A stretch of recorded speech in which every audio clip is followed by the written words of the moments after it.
Okay, and we are live. Welcome to a new episode of All Things Xbox Podcast. Once again, I got Logan with me. Logan, how are you doing this week? Doing pretty good.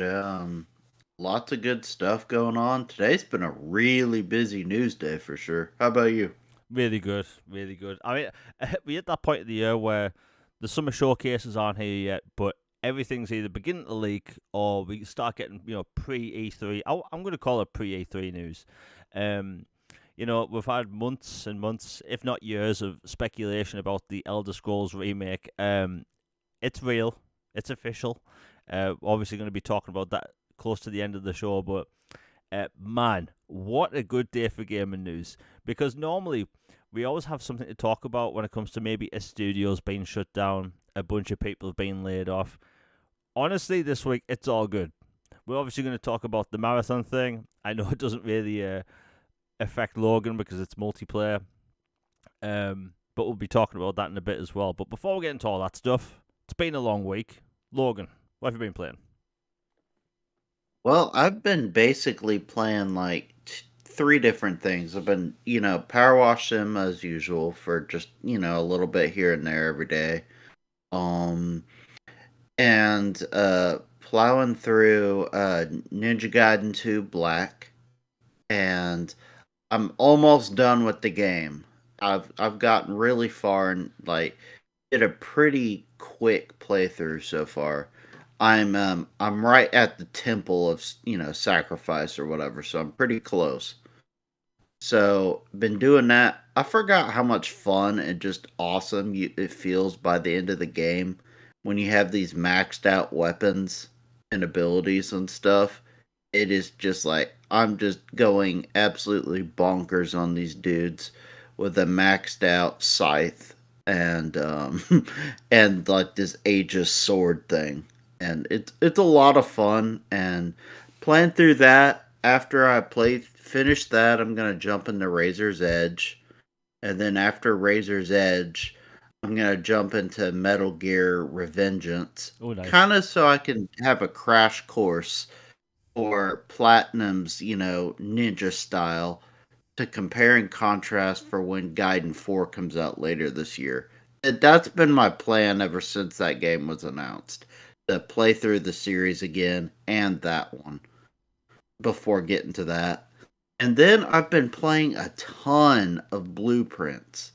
It was when I first heard of it, I'm like, Blueprints? What what does that even mean? And turns out it's a really fun play on words. Like blueprint is to design and draw something, Yeah. and then you are the blueprints, but you also use blueprints, and it's a lot of fun. Basically, it's like a Agatha Christie whodunit mystery. The more you get into it, mixed with a roguelike, and it's just a narrative puzzler. Like for a non-violent game, it sure has a lot going on. And like I highly recommend this to anybody. It wasn't something I was particularly interested in at first, but I tried it out because it was in Game Pass on a whim and I'd heard good things. It's absolutely fantastic. And there's so many secrets to discover. Every run is different until you finally complete all the stuff. So, highly recommend it. The hype is real on that one. So, those are the three I've been really playing lately. How about you, man? Before I get into what I've been playing, I'll give you a heads up. Metal Gear Revengeance is one of the craziest games you'll ever play. Oh, I love it then. Sounds great. it Kojima gonna Kojima. Yeah, it takes the over the top story like kind of ness when it comes to Kojima's game, but also the over the top gameplay of a platinum game. It doesn't make sense, but it's kind of what makes it good. But yeah, I think you'll enjoy Is that. that where the senator meme came Yeah, from? yeah, Okay, because I've seen that. yeah. All right. That game basically spawned a bunch of memes. I'm happy it exists just for that. Um, and if people haven't played it, it's on sale a lot. I've noticed on Xbox Live. Highly recommend it. The performance is great and all that stuff. So what have I been playing? I mentioned this last week, but I'll continue it this week. I've been playing Call of Duty Warzone.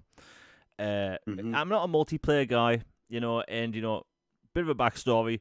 When the pandemic first happened, Warzone came out, so like everyone was playing this game, and I was like, you know what, my friend in real life who I play Call of Duty with, I was thinking, we'll try this thing. And I didn't understand the concept. You run around, you collect money, you can buy things. Like, as a old school Call of Duty player, it made no sense. So I was like, you know what? We've had enough of that. I'm not playing anymore. So I played like one match, like 5 years ago, and I only got back into it recently because I know all the gameplay mechanics now. And the new map, which is actually the original map, I've now had 23 wins. Um, my God, it's so much fun. So much fun. Like, I've gone from someone who actively hates Warzone and will talk crap about it to think it is an amazing game mode. And most of that's because of the map. the old map was so much better. I completely understand what all the Call of Duty community was talking about and saying that the current one we had a month ago was terrible because it was kind of a bad map. But this first one, my God, so good. And for people that aren't really familiar with, maybe Warzone or Battle Royale games, there's a mode in it which I think a lot of people might enjoy. It's called Warzone Boot Camp. And instead of having 150 players drop, it's actually 40. And some of them are actually bots.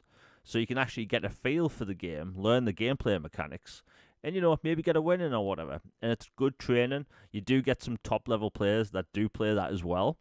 But the challenge is there. It's really fun. And I actually think Battle Royale surprisingly works better with less people, which is kind of counterintuitive because you'd expect more people to play better. But it's quick rounds. It's like, basically 10-minute games rather than half an hour. So if people haven't played Warzone, give it a go. The old map, bloody good. And we're obviously going to be talking about the Call of Duty leaks later, which also affect a lot of Warzone players. I also finished South of Midnight.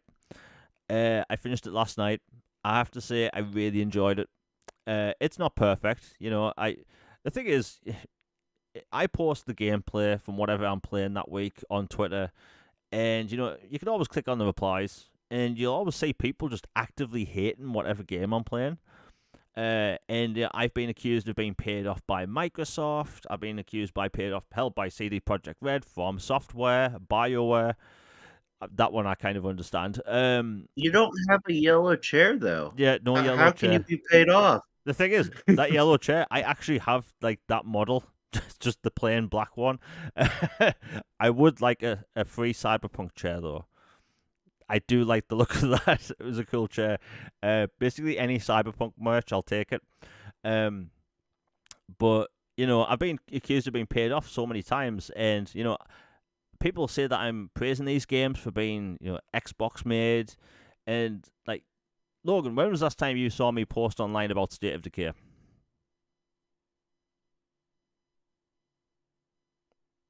Probably never. Right? It's it's a game I don't play. I can't stand micromanagement in games. So where I want the new State of Decay to have a cool story mode and that, it's a franchise that isn't for me. So I will cover it, but it's not something I'm going to actively talk about much. Same with Sea of Thieves. Great gameplay, fun pirate game, but it's not really for me. Now, South of Midnight, it's a very short game compared to the games I normally play. I tend to play really big open world RPGs, so having a single player action adventure like this was actually really refreshing. I finished it in 14 hours 52 minutes. I tried to get a lot of the collectibles for the achievements. I thought the gameplay was fun. I thought the story was excellent. The art style was even better, and it stands out. The only negatives of the game, and it's actually a lot of other people's negatives, is the combat can be a bit repetitive because there's basically 5 enemy types. Enemies don't telegraph their moves, and when you're playing most games, you can walk into an area and see that, okay, this is an obvious combat zone. Well, that happens in this as well, but it's blatantly obvious to the point where you're going to roll your eyes when you think, okay, here's another combat zone. But the game kind of redeems itself with its fun combat and exploration, because the platforming in this game is bloody excellent. I love the platforming in this game. There's wall running, there's this gliding mechanic. It's actually really cool. On Twitter, I gave the game an 8.5 out of 10. I think that's a very fair score. Things that could be added, post-launch with, a photo mode. By the way, has anyone else noticed that Microsoft barely does photo modes for their games? Yeah, even once they promised Gears 4 Yeah. or Gears 5 was supposed to have had a photo mode and we never got it. Yeah, it just seems like a weird, because it's free advertising. There's people that buy games specifically for photo modes. So it is a bit weird that this is missing that, but they could add it, I guess.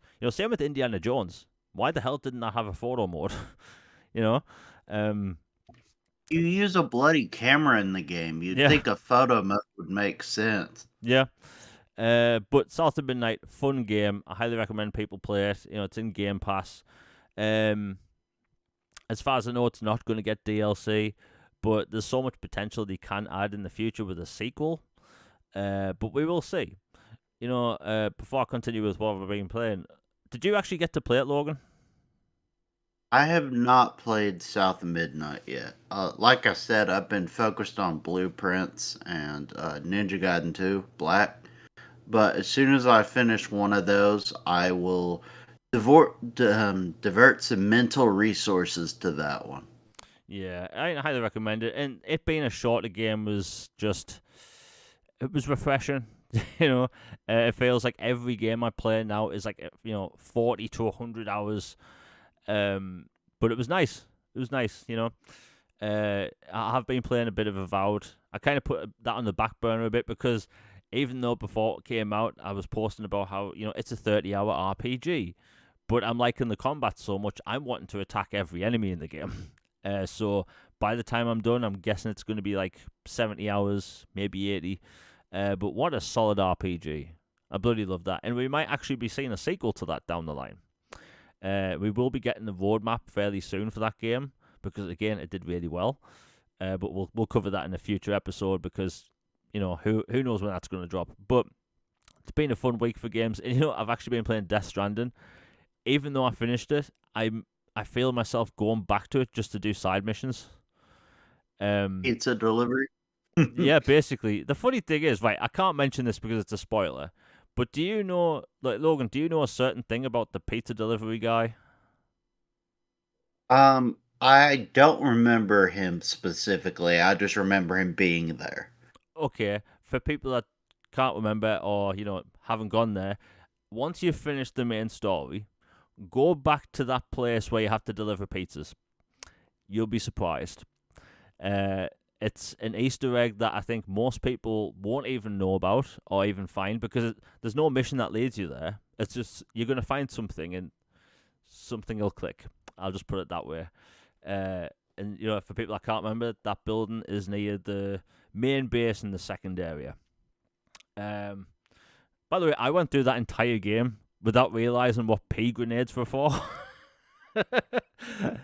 So like as soon as I saw what they were used for, I had the biggest face palm because it would have made combat scenarios way easier. So people if don't know, in Death Stranding, every time you go to a rest area, you can use the toilet, and whatever comes out of here can be turned into grenades of some sort. You can have number 1 and number 2 grenades. And also zero grenades, which is off your showering. And it turns out those are really useful, and I found out what they were for basically after I finished the game. So that was nice. But yeah, Death Stranding, what can I say? The funny thing is, people always say that I called it a walking sim.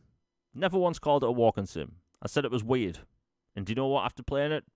It's weird. It is pure, unhinged Kojima not being told what he can and can't do. And that's kind of why the story works. And I'll be there day one for the sequel whenever it comes to Xbox, which I'm guessing will be next year. Anyway. The A24 film, too, will be really good. I don't know how they're going to fit that into a 2-hour film.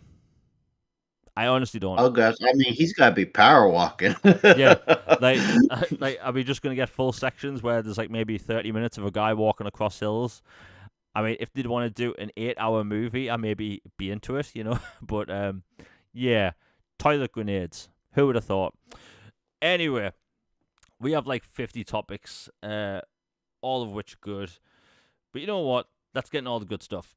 Now, Baldur's Gate 3, which released in 2023, it's getting its final patch today, I believe, which is patch 8, and it adds a crap ton of stuff. So let me see. It adds a photo mode, which people have been... By the way, photo mode should just be in all games, It's free marketing. But it's finally getting a photo mode. It's getting Xbox Series S split screen support, which has been a long time coming. As far as I know, it's the only game on Xbox Live where the Xbox Series X and S versions aren't feature complete with each other. Now it is, thank God. It's also getting 12 additional subclasses. By the way, I don't know how a developer can just add 12 new classes to a game, like years after release. But hey, people are happy with it. There's also, fixes to all the remaining bugs and stuff, which is great because a game that complex, you can't really help it. Lots of bugs. And as Logan knows, he basically had the worst bug of them all. The save button. Yeah. And yeah, I'm still salty about yeah, like I get that. I've played, like, I put 42 hours into Yakuza 0 and my save got wiped. Like, that is pain. So I completely get that, and especially with a game as hard as Baldur's Gate. Like, I don't like putting myself through like certain difficult scenarios in games, so I can only imagine how angry you are. Let's see what else they added. Bugfest. Oh, crossplay. Finally, they've been talking about crossplay since before the game even came out. They were even talking about when the game was in beta on PC, but hey, it's finally here. Enjoy. I know there's certain people that have been waiting for all these patches, even like the Xbox Series S stuff, which is really great. Really great. For people enjoying the show right now, YouTube's been having some weird difficulties today, and so is Discord. Don't know what that's about, but if you're enjoying the show, please share it. It really does help the channel out and the podcast. Now, that's Baldur's Gate out of the way. We have a lot of mini topics today, which we'll go over quickly. New Game Pass titles. It's actually been a really good month for Game Pass titles because, admittedly, last month's list was kind of weak.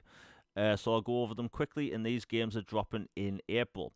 You have Towerborn, which is launching on PC and Xbox in Game Preview and Game Pass. That's a mouthful. You have Expedition 33 launching next week. I'm putting it out there. I think that game is going to be Game of the Year material out of the gate.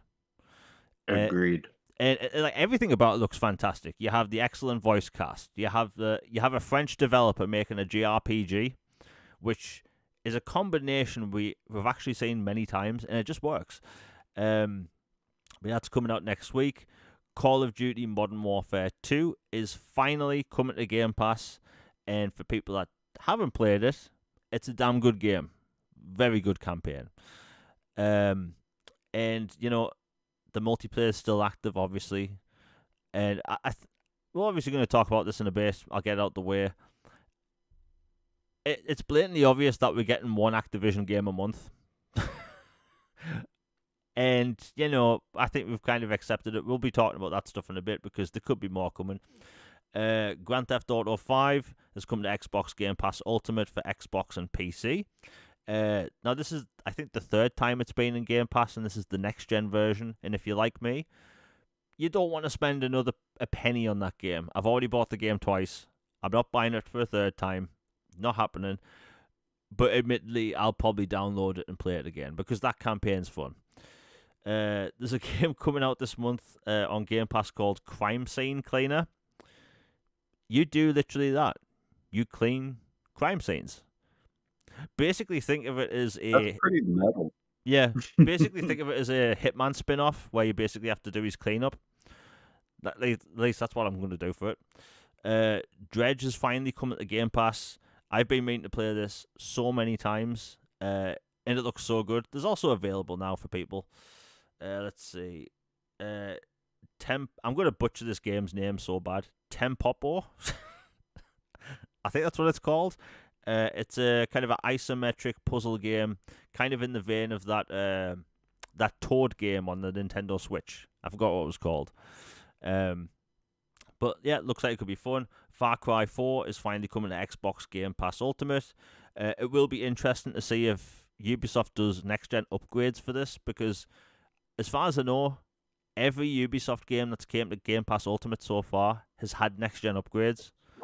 So who knows? Maybe we'll see that for that as well. It's a gorgeous game as well. Anno 1800 is coming to Game Pass for PC and console. For people that don't know, it's a very advanced city builder, arguably one of the most detailed on console. Next up, we have let's see, SpongeBob SquarePants: The Patrick Star Game. If you've played Battle for Bikini Bottom, it's basically a spin-off / sequel. And next up, Neon White is coming to Game Pass Standard. So there's a bunch of games there. Honestly, it's a pretty good month, especially after last month, which was kind of slow. But again, early on in the year. Logan, what's your thoughts? Because it looks pretty good this month. Yeah, most of the games are ones I have interest in or have played. So I'm looking forward to it big time. Like you said, Expedition 33 I think is going to be a Game of the Year title. Yeah. Like it's going to be on the short list. It looks absolutely incredible. It's like a French artistic spin on Lost Odyssey vibes to me, which sounds incredible. And the cast is fantastic. I can't wait to jump into that one. You know, Modern Warfare 2 coming to Game Pass finally is great news. And it's one of the few Activision titles that it actually has cloud support for those who care on for Game Pass, which is interesting because most of the other ones don't. Because of that 10-year deal that Microsoft was forced to work with Ubisoft over the cloud rights. And it's been just such a bad deal. Just a side tangent. The fact that they own these things but don't fully own them in all aspects is just it's making this even more of a drag, this whole process of getting games into Game Pass, I think. So, but I'm glad it's there. And then, you know, Doom is coming soon next month. So, Game Pass, great month. Yeah. And, it does look like we're getting one Activision game a month. But, we'll talk about this right now because we're already on about it. So, for months, there's been these, like, slight leaks of games getting listed for PC Game Pass and, getting rated. And even, getting listed on the Windows Store for the very first time, like Singularity. With new art. So, like, something is going on behind the scenes. And as of a week ago, Tony Hawk Pro Skater 1 and 2, Modern Warfare 1, and Call of Duty Infinite Warfare have basically been listed as upcoming to Game Pass. And every time this has happened in the past, these games have came to Game Pass within like a month and a half. So it looks like we could be seeing a lot more content within the next month. Again, if my money is on Infinite Warfare is next month's, Call of Duty game. And I've talked about that game a lot online. I think Call of Duty Infinite Warfare's campaign is an excellent first-person shooter. It's so good. And story-wise, it's basically The Expanse, just with Call of Duty in there as well.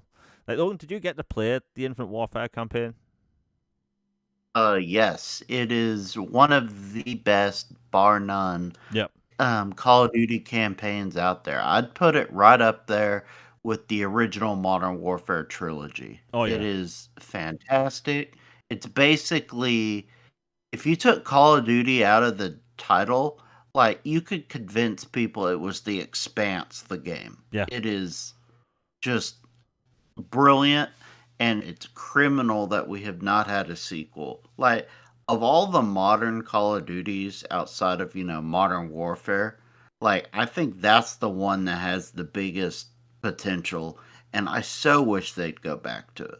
Yeah, So, play the campaign. It's incredible. I know the multiplayer was not everybody's favorite, but the campaign, my goodness, chef's kiss. yeah. The funny thing about that game is it came out a year before the Xbox One X. But like the day the Xbox Series X came out, the team that did a lot of patches for the game, they randomly put out an Xbox One X enhancement that day, with no announcement or anything. And the game looks crystal sharp. Obviously, it's 60 frames per second anyway. But yeah, I'm happy more people are going to get to play that because it's such a good game. It got a lot of hate because of its wall running jetpack multiplayer, but like that campaign, it's just so much fun, and it's a shame we never got a sequel to it because what they could have done with the story, again, it could have been like The Expanse because if people haven't seen The Expanse, why are you doing this to yourself? You need to watch The Expanse. Putting it up there, The Expanse is up there with Battlestar Galactica. That might I've seen both, and I agree. that like I might get hate for that. Yeah, I won't post that on Twitter because oh my god, the Battlestar fans will go after us. And I love Battlestar, but yeah, Infinite Warfare looks like it's coming, and the Tony Hawk games like that makes a lot of sense. You're gonna get a lot of people into play the new games, maybe even get the upgrade pack so they can play it early. It's a really good Yeah, time. been saying that was a colossal blunder for those not to be in there before the sequels hit. So, looks like they're finally taking care of that. Yeah, finally. It's weird because if you go back 2 years ago or 3 years ago when the Activision deal was first announced, like we all kind of thought at some point like there would be this huge Activision drop in Game Pass. And like I saw the fan art online, and the list of upcoming games to Game Pass, and there'll be basically every Activision game they made for the past 30 years. That never happened, yeah, because all this bureaucratic red tape and whatnot. Um, but it does look like one or two games a month. Like there's another game that I'm shocked that isn't in Game Pass, and that is Diablo 2 Resurrected. I have no idea why that isn't in Game Pass. Man, But like Diablo 3's I in have Game Pass. no idea. Oh, sorry. Sorry, my mic was messing up. I accidentally hit the wrong button. I No, it's know fine. 3 finally made it, which is good, but yeah, 2 needs to be there as well. Yeah. I mean, like, look, Diablo is a huge game. I think maybe the worried people might step away from Diablo 4 because Diablo 4 makes a lot of money. With the big skin packs they do and all of that. The battle passes. But like, hey, I've nearly bought Diablo 2 Resurrected like 30 times, but I'm always thinking I may as well just wait for the Game Pass version. It's a remake of a game that people love. I get that, but I don't know. Just the price in the UK for that game, I just don't think it justifies that price. But hey, more Activision stuff coming. It all looks good. Anyway, we'll move on. I think when it comes to Game Pass stuff, I've noticed the Xbox Game Pass Twitter account or Game Pass in general, they seem to be announcing games more sporadically throughout a month now, I've noticed.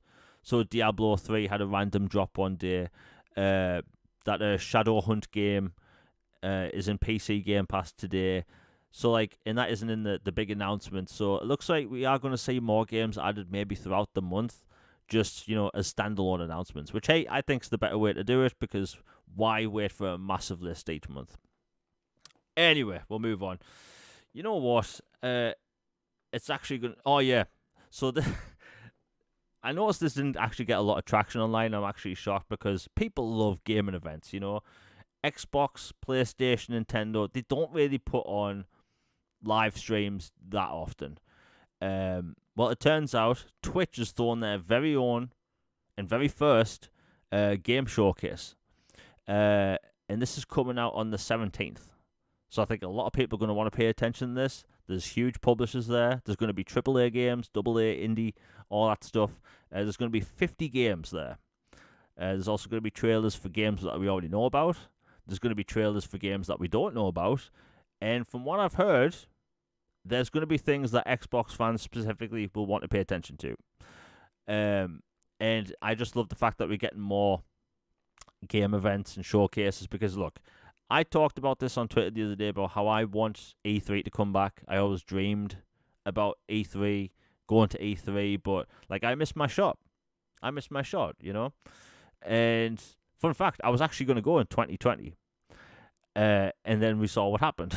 The world fell apart. And, we had the toilet paper apocalypse. My God, I still can't believe that happened. 5 years ago. 5 years ago. That's a long time. It feels like yesterday. Yeah, man.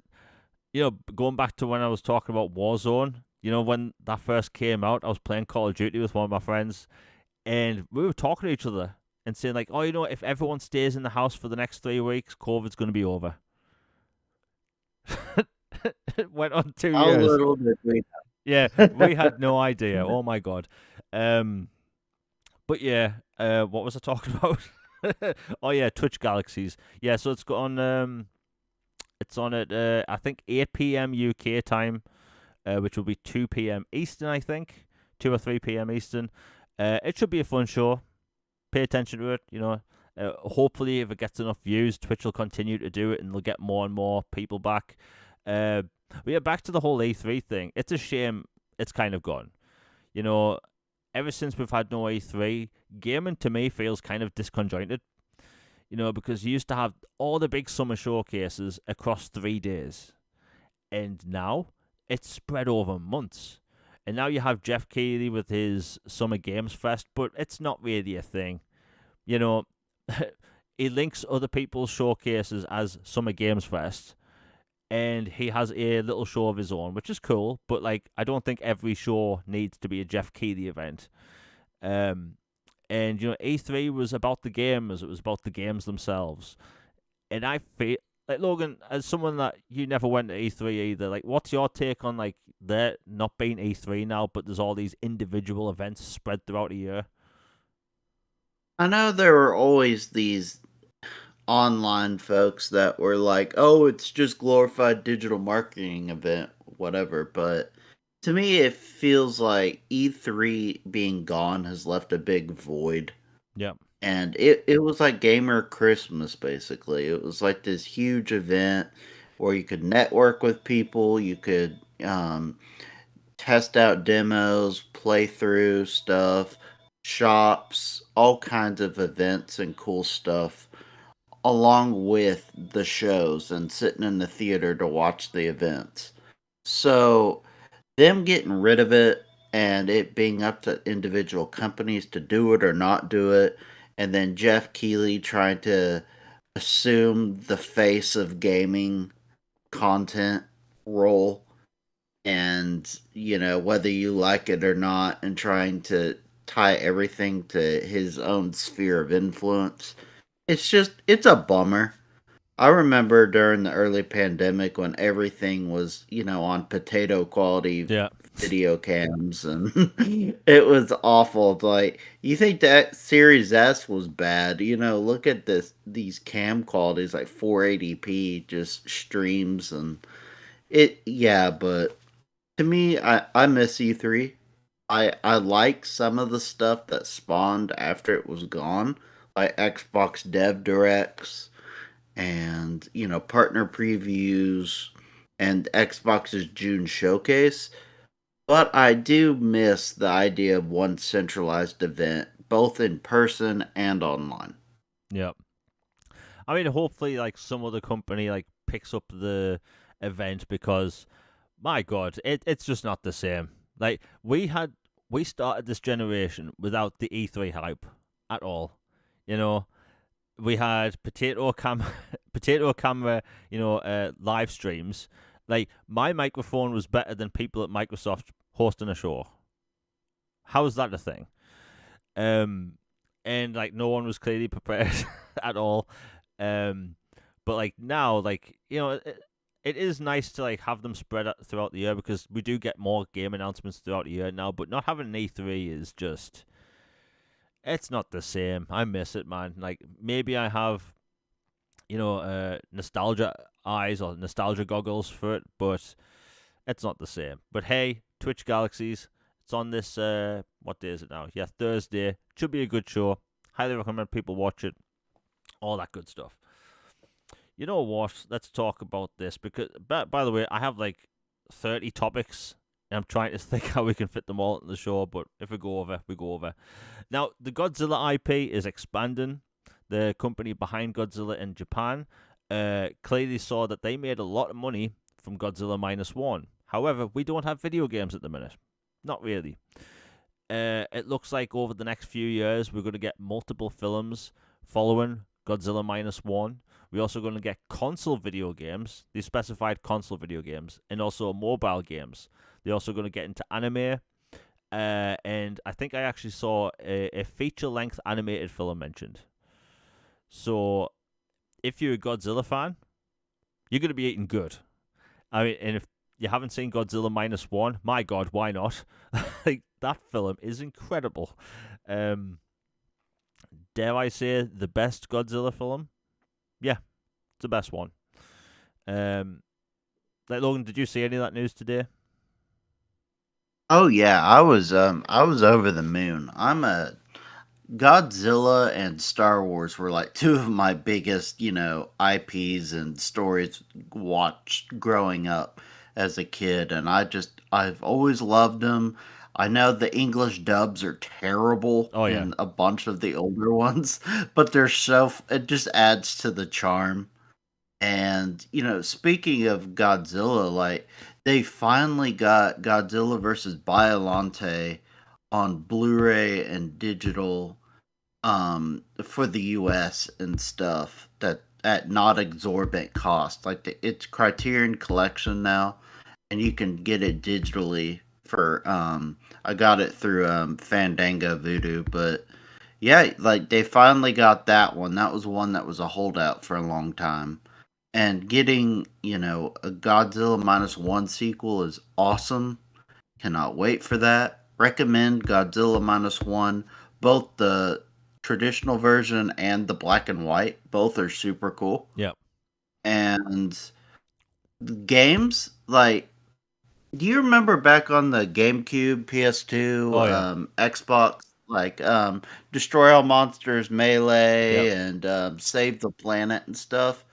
Like, to me, it has always been a colossal shame. Those were not made backwards compatible.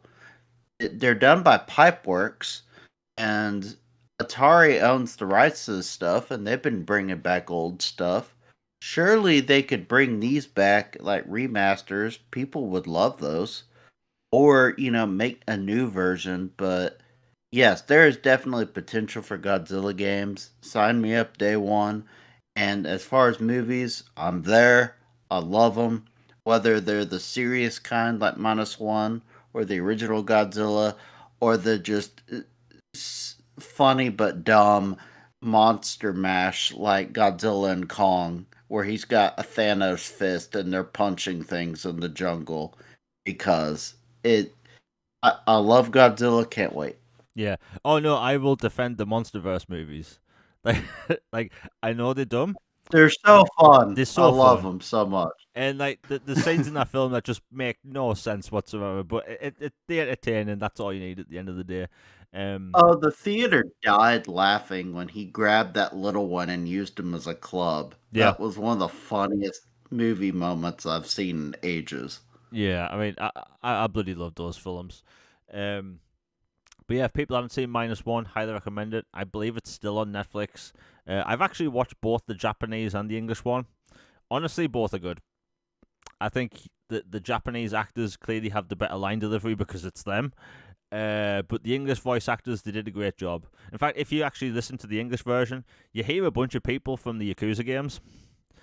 And the lead actor from that EA Magic game. I've completely forgot its name. Immortals of Avon, I think that was called. But the lead actor from that is the main guy in the English voiceover. Anyway, Godzilla, we're getting more games. Thank God. And especially with today's tech, with destruction and stuff, We need it. Like, come on. I mean, we have a Godzilla game, or I should say a King Kong game on Xbox at the minute. It's a 2D side scroller set in the MonsterVerse. It looks okay, but nothing to shake a stick at. Anyway, we'll move on. You know what? Oh, this announcement happened the other day. So, Zenless Zone Zero finally got announced for Xbox. People have been asking for this since the game bloody came out. And the company behind it made Genshin Impact. They clearly like making money. Genshin made them a lot of money on Xbox, so it's coming in June. It's gonna have some like Xbox specific cosmetics, as far as I know. So I'm guessing those will be linked to Xbox Game Pass perks, much like the Genshin stuff. It did look like the game file size was going to be way smaller than Genshin, because Genshin is over 100 gigabytes. My God. It's beefy. Yeah, it's beefy, and that's the main reason I haven't downloaded it. Like, my God, it's like, what the hell do I delete for that? But hey, it's coming in June. I'll play it. As far as I know, it's more of a sci-fi shooter type game, like Genshin. Like, you have Genshin, which is open world fantasy, and as far as I know, Zenless Zone Zero is a zone-based sci-fi game. I think it's going to be It's fun. like cyberpunky waifus. Cyberpunk waifus, why not? I'm sure a lot of people are excited at the thought of that, but people love waifus, why not? Right, this news broke yesterday and no one was paying attention to it, and it's actually kind of big news. By the way, the news I'm going to mention, I got a lot of hate for last night, and all I was doing was posting news, right? And that is Skull and Bones. Its year 2 content is going to have on-foot combat. Now, you can get off the boat. Wow. Yeah, they actually snuck in this like massive feature people have been wanting since before the game was released. And I just posted about it. And look, I'll say it verbatim. I said Ubisoft gets a lot of crap for anything they do, but they did not give up on this game as quick as people thought. Right? I always thought this game would last a year max, and we're here a year later. They have a whole of the year content planned, and it looks like there's no end in sight for the game. And we've had comeback stories over the years, and I think it might get to a point where this could end up being a really good game. If you remember, For Honor launched in a horrendous state, broken netcode, next to no content, and look at it now. It still gets seasons of content. They have a bloody esports style thing for the tournament, and people really love that game. Same with Rainbow Six Siege, launched in a horrendous state, broken netcode, notice a pattern, next to no content, and now it's still getting content, and it's getting like a next gen upgrade with brand new visuals. I think they're going to call it Rainbow Six Siege X. What a mouthful. So like, their games really do have potential, and it looks like they're not leaving it, which is really cool. And like, look, we could all say it should have had this stuff from the beginning. We all know this. I know this. Everyone listening knows this. Logan knows this. But like, we can't be Captain Hindsight for every game. It's like, yeah, they should have done this, and they could have done this, but they didn't. It's like, we don't have a bloody DeLorean. We can't go back in time. They are adding something to the game which people have been wanting. And this is another case where Ubisoft have gone back and they adding something to a game which I never thought they'd add. Another example is Assassin's Creed Mirage. They put in simple gameplay mechanics from other games which I never thought they'd add, and that is wall ejects. Before that game came out, they said wall ejects have no space or place in that game because of the way the city's set up. But if you actually play the game, wall ejects actually make a lot of sense. And then they added it like 2 months after launch, right? And that adds so much to how you can get across a city and how smooth you can get across a city. And they kept up with that game. And they're doing that for Skull and Bones. Yeah, it would have been great to launch with, the ability to swing to other ships. Maybe they'll add that as well. But for a game most people thought they were going to give up on, they kept with it. And you've got to commend them for that. Logan, what's your take? Because we've made fun of Skull and Bones time and time again, but this is actually a positive thing for the game. Yeah, it's a positive step in the right direction.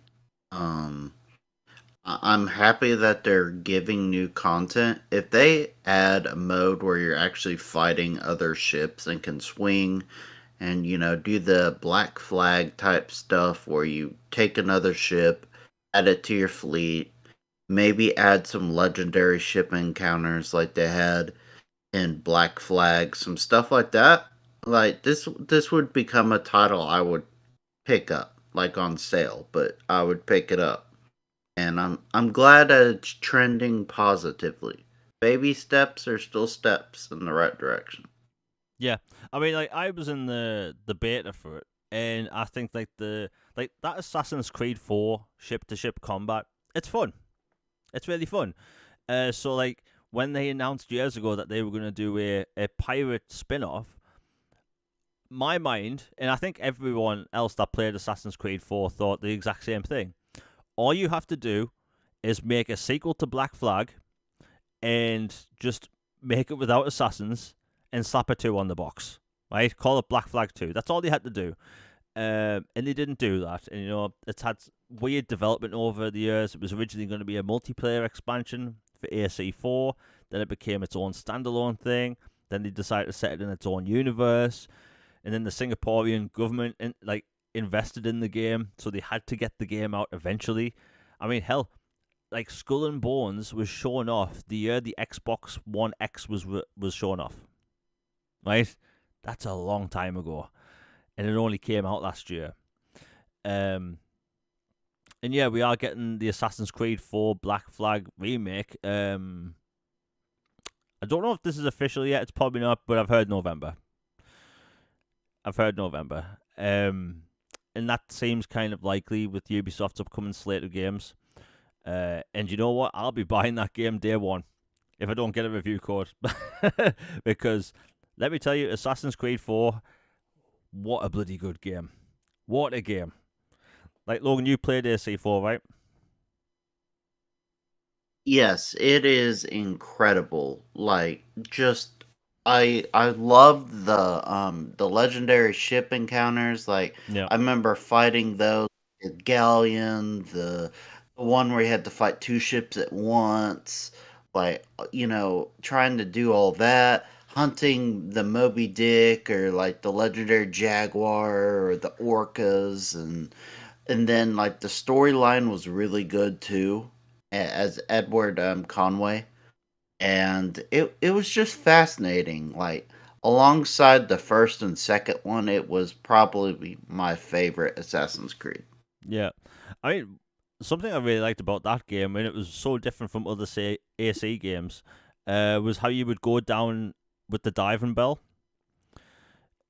And Oh yes, that was super cool. yeah, because most gamers hate underwater segments, but that game actually did it really well where you'd find these like sunken ships with treasure. Such a good game, but it has aged pretty badly because again, when you when you sneak around in a game, you want to go and crouch. You can't crouch in that game. As a long Suboptimal for yeah stealth. yeah as a long time Assassin's Creed fan, I play the older games and I'm like, all I can think to myself is, why didn't they put crouch in the game? It's such a weird thing. And you couldn't crouch till AC Unity in 2014, and that was a big selling feature before the game was broken. But hey, I'm sure they'll add crouch and all that stuff.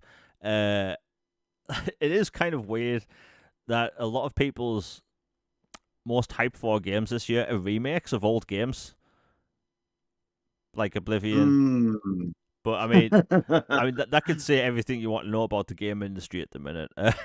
But yeah, uh, Yeah. Skull and Bones, on foot combat. Oh yeah, it's also getting undead pirates, which is pretty cool. But hey, Oh my gosh, Davy Jones locker. yeah, Oh, that'd be so cool. I think give them maybe another year. I'm not going to be. I'm not even going to be harsh. Let's give them another few months. Like if they get out saying, "Hey, this is when the on foot combat's coming. We're going to add swinging from ship to ship eventually." And maybe lower the price a little bit, maybe put in more of a story. Like it'll become really popular because the base gameplay of Assassin's Creed 4, ship to ship combat, it's damn fun. and it does have that in there. You know, the DNA of it. They can make this game great. I mean, look, how many redemption stories have we had in the past when it comes to games outside of Ubisoft? We had No Man's Sky. yeah, No Man's Sky, probably the best example, right? That game launched. I don't know if I should say this, but that game launched, and I was asked by someone to prove something. I can't. I don't know if I should say this. Basically, the way the marketing was for that game in the UK, and I'm sure it was the same in the US, was actually kind of illegal. Promising something, saying it was a multiplayer game, but it wasn't a multiplayer game. So I had to give someone proof because it was illegal. Long story short, that game was a mess. It really was. It was not like the game they promised at all. It wasn't the game they showed us. And look at the game now. It's had like 20 expansions, all free content, and they have no plans of slowing down that game whatsoever. Like, they have a new game in development right now. I think it's called Light No Fire, and like that game is going to have concurrent, expansions alongside No Man's Sky. And that game right now is far and above what they originally promised. Cyberpunk 2077. That game was a meme when it first came out, and now it's highly revered as one of the best RPGs in a long time. So, like, these games can recover. It just depends whether the company is actually going to put in the dedication and money, because, like, these games need a lot of support and a lot of post-launch content to get people's attention, because these companies, it's not even always a monetary thing. They want player engagement. They care about how many people are playing the game each day. That's why you have battle passes. Battle passes cost money, but they require people to play basically every day, logging on, boosting numbers, and that's how they basically report things to the executives. So we'll see what happens, but I'm rooting for the game, because hopefully it gets to a point where I can come on here and recommend people the game, because they have something there. They have something that they could turn into a really cool game. Speaking of games that can be a bit risky, and that's Marathon. Now, the funny thing about Marathon is, yes, it's a PlayStation game, but I've actively been excited for this game, because even though I don't like multiplayer games that much, the truth is, I've been watching people play Escape from Tarkov on YouTube for years now. I think Escape from Tarkov is what a game. It will never come to console, ever, which breaks my heart into tiny little pieces. But it will never come to console. And I've been craving a single-player extraction game, or an extraction game, to come to console, and we have two currently on Xbox. And I think they're on PlayStation and Switch as well, and they aren't good at all. This being a sci-fi extraction game, I've had so many high hopes for this game. And, I'll get the art style thing out of the way. I think the art style's fine. I don't really have an issue with it. I think it's trying something different. It's bright, it's bold. It's trying to go for some neo-dystopian, version of sci-fi, which I think can work. But they showed off the game the other day, and it seems like the game was surrounded by a bunch of mini announcements, which kind of made the game look kind of bad. Before I ramble on, extraction games in general and what they need, what they don't need, what they're doing wrong. Like, Logan, you're not interested at all in a multiplayer extraction game made by Bungie, right? Nope. Thought as much. I mean, like, if it was free, I might have given it a trial run just to try. But then, like you said, with the whole mini announcements throughout the day, it's like, okay, no, it's not free. And so people are like, oh, okay, so it means it's going to be a standard. Well, it's not a full 70, but it's a premium price. I'm like, okay, so does that mean like $49.99, $59.99, like not $29.99? And so it's just, they bongled it. It was just goofy how they announced all that stuff. Yeah, and I'll describe extraction games quickly for people that don't know, because the extraction genre is still kind of new. Nobody's really got a big extraction game out, especially on console. Like you have Escape from Tarkov on PC, and that game isn't even on Steam, by the way. They have their own store on their website. Um, and by the way, they have a $250 version of their game, and that is how you get to play the single player version of Tarkov. You have to pay $250. My God, that's a story for another day. But like when it comes to Marathon, like extraction games, I've noticed a lot of people online over the past 48 hours, they keep confusing extraction with battle royale. And, it's because people aren't used to them. So for people that don't know, you get given an objective. Maybe you have to retrieve, let's say, a CPU. So you'd go into, like, let's say, an office block, look for a PC to find a CPU. You get that, you try and exit the zone, right? Pretty simple concept. But all your weapons are procure on site. So if you take down another enemy, you take out their loot, their, armor pieces, weapons or whatever. And if you can get them back to your stash out of the zone, you get to keep them for the next time you go in.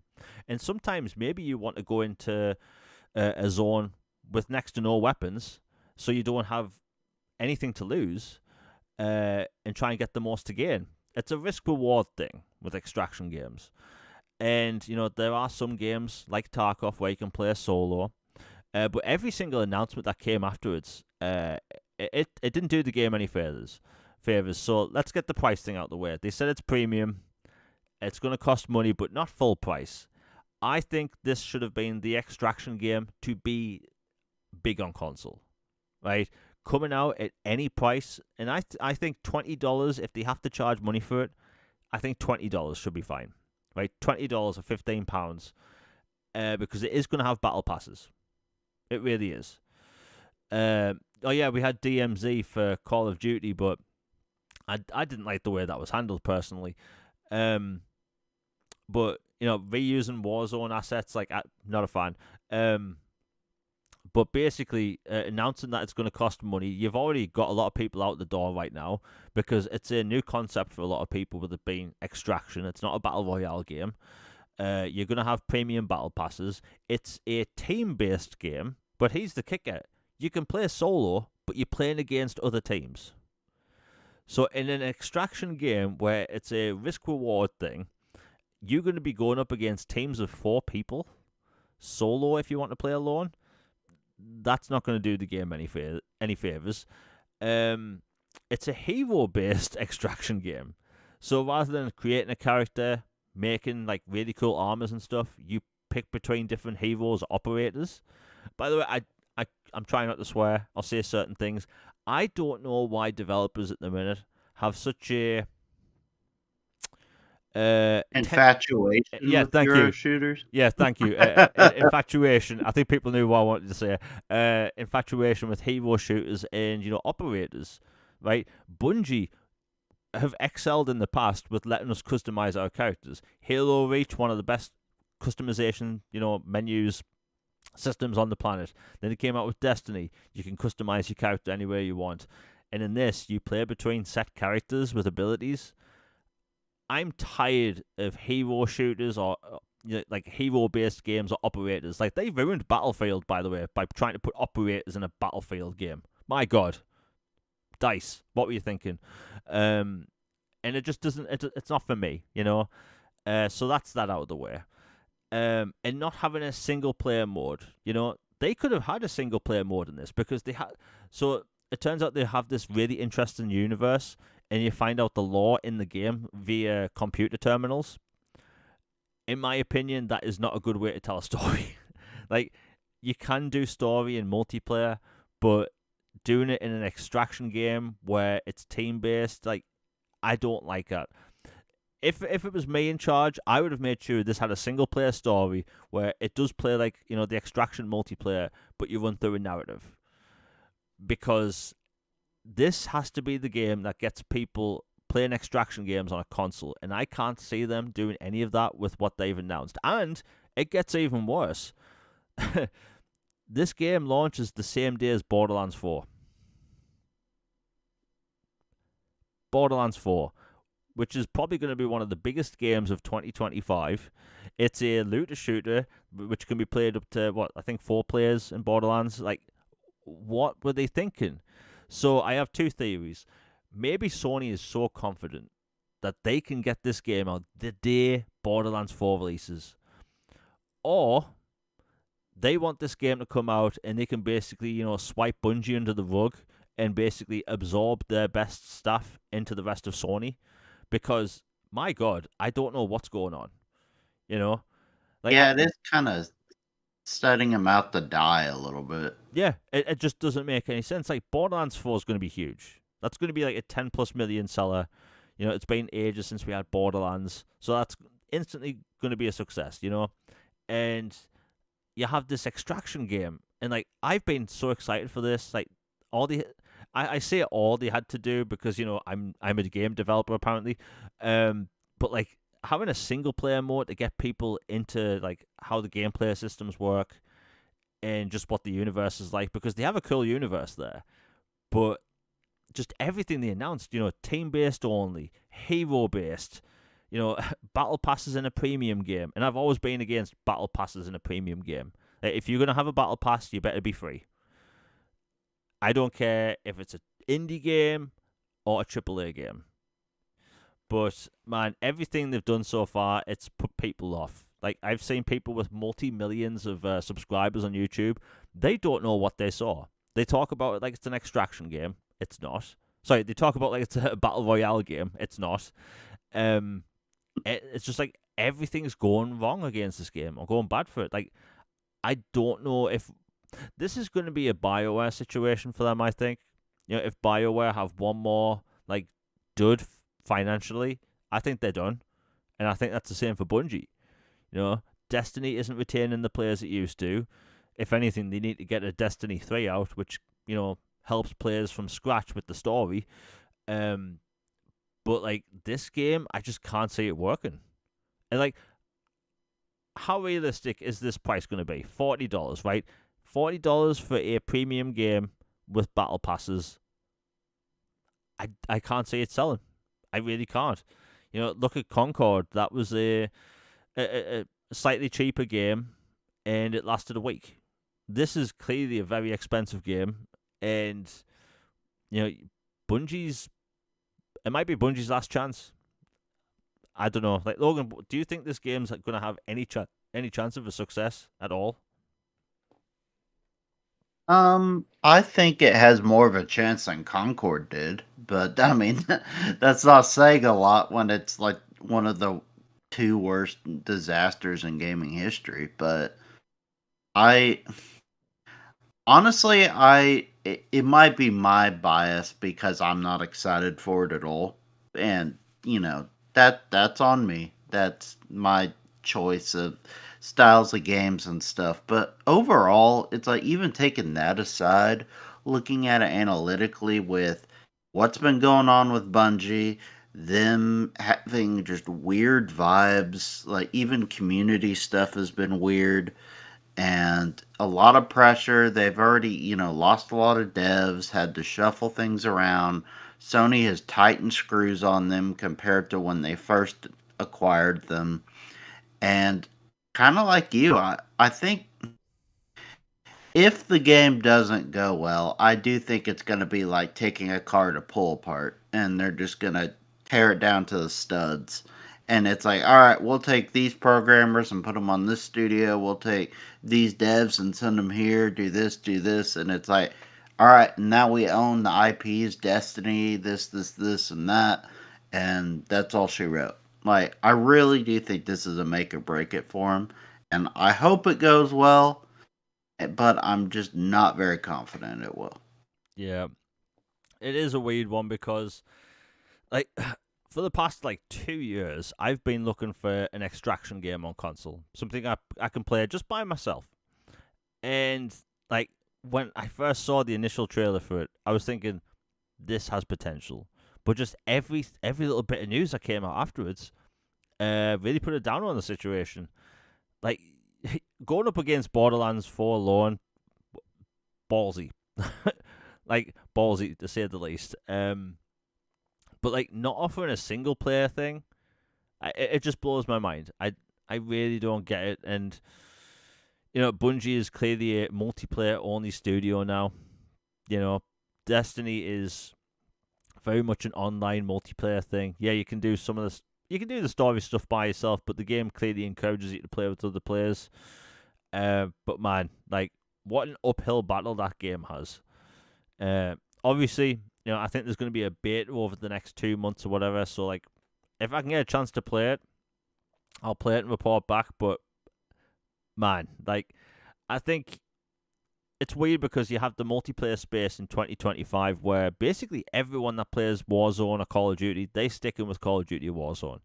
Same with Fortnite, same with Halo and Apex Legends. To carve out a new niche with how much these games cost to run, like, risky. And if you think about it, like, when that game was first announced, 4 years ago, with that CGI trailer, and we were told basically instantly, oh, it's an extraction game. Like, can you imagine how much hype there would be right now if we were told that Bungie are making a new single-player sci-fi game? Like, I would be through the roof. yeah, They can write. They made Halo, for crying out loud. yeah, they clearly know what to do with single player, but my God, what a shame. And the thing is, if I get to play it and it's good, I'll happily say it's good. But like, its price, that's going to be a huge factor. And yeah. Anyway, we'll move on. That's basically the only bad stuff out of the way today. Nice. You know what? Let's talk about the Call of Duty leaks. Now, this is actually pretty big because I feel like Call of Duty and Assassin's Creed just tend to leak every year. Maybe they just don't really bother covering up for leaks. Maybe there's no investigation into how these leaks get out. But I think a lot of people are going to be very happy with these leaks because, last year's Call of Duty, I should say the year before, was Modern Warfare 3. It was essentially a glorified expansion. It's like 4 hours long. But Black Ops 6, excellent game. Right? Great campaign, fun multiplayer, and Warzone, chef's kiss. Well, we have a bunch of stuff to go over because Call of Duty this year sounds like it's going to be quite a ride. So this is what's going to be in the next game. The story will be set in 2035 and will follow the events of Call of Duty Black Ops 2. The story will involve Woods and Mason and another character. And if people haven't played Black Ops 2's campaign, it's so good. What a good campaign. The story mode will allow up to 4-player co-op, which I think will be the first for the franchise since Black Ops 3, which I've seen a lot of people want.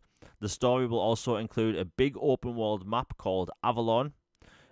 Omni movement does return, but they add in wall running, which kind of makes sense because even though Black Ops 2 didn't have wall running, I think they couldn't do it at the time because that was the Xbox 360 and the PS3. Like, wall running on then might have been a bit difficult. Zombies mode is going to have the original crew return as a multiverse variation. Zombies mode will also have Transit Remake. For people that haven't played Transit, my God, I'm jealous, because Transit was arguably the best zombies map in the history of zombies. A little bus pulls up next to these little stations and you have to clear out zombies. You hop back on the bus, go to the next stop. It's so much fun. And sometimes players would get left at a certain bus stop by themselves and they'd have to survive for like 10 minutes by themselves. It's so intense but hilarious at the same time. Like, oh, did you ever get to play Transit back in the day? I never did actually. Oh, so good, man. Another thing about zombies, it's actually going to get difficulty modes. I know people have been asking for difficulty modes forever because zombies solo can be very challenging, but if they add like difficulty modification sliders, playing solo could be really fun this time. The game can be brutally difficult in the past. 1 to 2 players, you're kind of screwed. 3 to 4, you're kind of okay. Next up, the zombies will be round based, which is what people want. Let's see. A wonder vehicle will be in the story mode and in the zombies mode. Don't even know what that is. Zombie mode will feature the largest round-based map ever created, which is kind of big because zombies in 2023 had a huge map. Multiplayer will feature a 32 versus 32 player mode, which I believe will be the first time for a Call of Duty game, and their fast-paced combat with a battlefield open-style map, that could be really cool. It will feature remakes of popular maps from previous Call of Duty games, which we see for all of them. Progression will be carried Nukes over. down. Yeah. What was I saying? Oh yeah. Uh, Multiplayer progression is going to carry over from Black Ops 6. That alone should get people excited because it is kind of tiring to a point where you start up a new Call of Duty game and you are level 1, level 2. Considering how many weapons we take into Warzone now, like, I'm not going to lie, in Modern Warfare 3, the last one, I got up to, I think, a level 222. And when Black Ops 6 came out, I dropped down to level 1. Right? That felt terrible. I was like, they took that away from me. It's just a number, but I didn't like how that felt. But it looks like we're keeping our Black Ops 6 stuff. All weapons and items and perks have their own individual progression trees, which is actually a first for the franchise. But hey, this year's Call of Duty, it looks like it's going to be pretty good. Now, Logan, I know all the multiplayer and zombie crap I've just mentioned doesn't interest you. What's your thoughts on a Black Ops 2 sequel?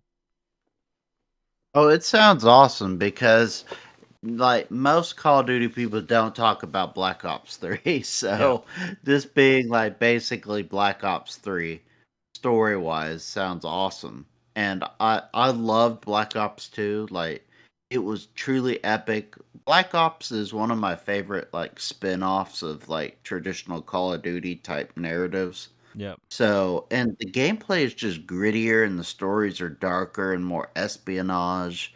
It's something about Black Ops hits different than the other Call of Duties. It's like, Call of Duty Modern Warfare trilogy and stuff. It has like these big spectacle set pieces and like over the top like Michael Bay action, but then these kind of have like a little bit more I don't know, just kind of dark underworld vibes. So I'm really looking forward to it, and I like zombies mode. It's fun. I remember I think it was Ghost that had like the aliens mode or whatever Oh yeah. as well. That lasted one game and never came back. But I enjoyed that, so looking forward to this. This leaker also is the guy behind the prototype thing as well. Yeah. So Prototype is rumored to be getting a new game. It didn't actually describe if it's a remake or a sequel. It just said Alex Mercer is back, which is the character from the first game. But like the fact that the Prototype will be coming back and this person's reliable, um, man, I think look, people have joked in the past, and we've joked about how like Activision only makes Call of Duty. Um, this clearly looks like they're going to try and make more games now. Like, look, for people who haven't played Prototype 1 and 2, a big open world anti hero. You can't even call them vigilante games because the amount of destruction you do in the first one alone is ridiculous. Like, that's just a sea of blood. 90% of that game, just endless death. It's fun, though. It's so much fun. I think a lot of people will be loving to play like a brand new, open world Prototype game because at the minute, outside of the Prototype 1 and 2, which we have on Xbox, and those ports, by the way, are lazy. My God, they did Oh nothing. yeah, they're kind of Yeah, so like for people that don't know, Prototype 1 and 2 you can buy on your Xbox and PlayStation right now. However, those are direct ports of the 360 and PS3 versions, which basically have no upgrades, and they perform terrible. That said, when they come to Game Pass eventually, I'm sure people will play them because they are fun at the end of the day. But hey, I'm excited to see Prototype returning. Like ever since the Activision whole thing got announced like 2 or 3 years ago, Like, there's a lot of Call of Duty talk, and I think myself and Logan, were basically one of the few people online, or some of the few people online that were talking about older IP. Bring back Transformers games, all that stuff. I can only put back so many days about Transformers. Um, like it looks like Prototype. One of the things a lot of people are requesting is coming back. Now, Logan, I know you're excited for a new Prototype game, but it looks like it's actually happening. Yeah, I'm super excited for this. Like, even if it was just a straight up, remaster remake of the first one and they did everything right, or if it's a sequel, like count me in. Like, basically the idea of like an infamous game like from, the PlayStation's version of Crackdown, like their superhero vigilante type, and then Crackdown was on Xbox. This is like kind of like a hybrid of that, Yeah. where you're like you know, you're not a superhero. You're more, dark aligned, but you're not a villain either. But you cause all this chaos. And the whole open world cityscape and being able to do all this, even like the old Hulk games were kind of like this, where you could just cause wanton destruction everywhere, like a mini Godzilla type individual, basically. So I can't wait for this. This is awesome. Hopefully, it's a sign of more things to come. Like, wink, wink, nudge, nudge. Where's Singularity? Come on now. Like, we've seen it get a PC listing. It briefly had an Xbox listing and then got Thanos snapped out of existence, which I thought was odd and curious. But yes, like clearly there's a desire. They resurrected Tony Hawk 3 and 4 from the scrap heap um, for their remasters. So I'm just glad that they're letting Activision Studios, and I know Toys for Bob isn't Activision anymore, but I'll include them in here for this part. That they're letting these studios do things other than COD again. Yeah. Like, especially let Raven and High Moon cook and go back to like stuff they used to do all the time. We got, the Jedi Outcast and Academy. You got Singularity, like Transformer games. So many cool stuff. Just thank goodness they can do something besides COD. I love Call of Duty, but I also like other things too. So being able to get all of them, chef's kiss. Yeah, I mean, I think it would be nice to see like you have these full studios making Call of Duty maps and like skins. So like that seems like wasted talent. Like surely you don't need 8 studios making each Call of Duty game. Like come on, um, and they use the same bloody engine from game to game. Surely they don't need that many people on board. And I'm saying that because obviously I'm a game developer and know what I'm talking about. Hence sarcasm.